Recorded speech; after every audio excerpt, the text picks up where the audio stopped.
মানে শংকৰ আজানৰ দেশ বুলি আমি কৈছোঁ এটা বেলেগ কাৰণ।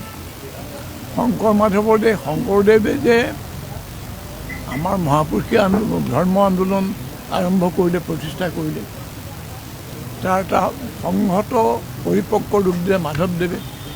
সেই কথা নজনা কোনো নাই। শংকৰ মাধৱ বুলি কোৱাই হয়। শংকৰ আজান বুলি কোৱা হৈছে এটা বিশেষ পৰিপ্ৰেক্ষি।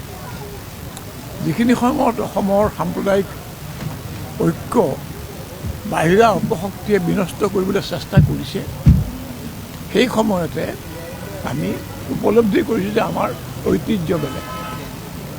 আমি হিন্দু মুছলমানৰ সম্প্ৰীতি বিচাৰোঁ। আমি প্ৰতিবেশী মানুহ, ওচৰা ওচৰিকৈ থকা মানুহ।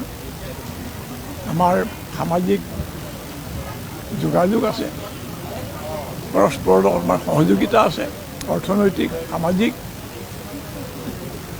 তাৰ মানে দলিল স্বৰূপ বহুত কিতাপো আছে।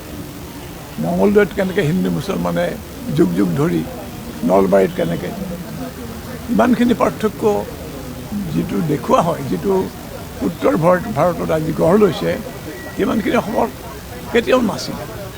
বেলেগ আছিলোঁ আমি, কিন্তু শত্ৰু বা বিপৰীত নাছিল। গতিকে সেই কথাবিলাক আমি উপলব্ধি কৰিছোঁ বাবেই আজি আমি এটা শ্লোগান হিচাপে কৈছোঁ যে শংকৰ আজান।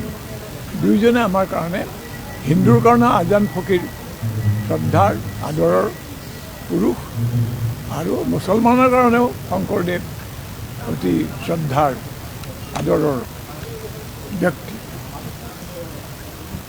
আনকি জিকিৰ যিবোৰ আজান ফকীৰৰ অনুপম সৃষ্টি, গীত হিচাপে অসমীয়া সংগীত জগতৰ অত্যন্ত এটা অতি মূল্যৱান সম্পদ।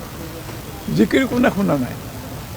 জিকিৰ গোৱা মই মানে কিছুদিন আগতে টিভিত দেখিছিলোঁ, কোন টিভি পাহৰিলোঁ, যে হিন্দুৰ মাজত জিকিৰ গোৱা মানুহ বহুত আছে। কেইবাটাও দলে জিকিৰ গায়, পুৰুষেও গায়, মুছলমান মহিলাইও গায়। কি কাৰণে? সুৰ অতি সুললিত, আৰু তাৰ মাজত শংকৰ মাধৱৰ ব্যৱহাৰ কৰা শব্দ আৰু ভাৱ তাৰ মাজতো প্ৰবাহিত হৈছে। সেইকাৰণে আমি শংকৰ আজানৰ শব্দটো কওঁ, আৰু ইয়াৰ বিৰোধিতা কৰাটো অতি টুলুঙা মনৰ পৰিচয় মই ভাবোঁ। আৰু অসমীয়াৰ যিটো বিশেষ ঐতিহ্য, উত্তৰাধিকাৰ, তাক নস্যাৎ কৰি তাৰ ঠাইত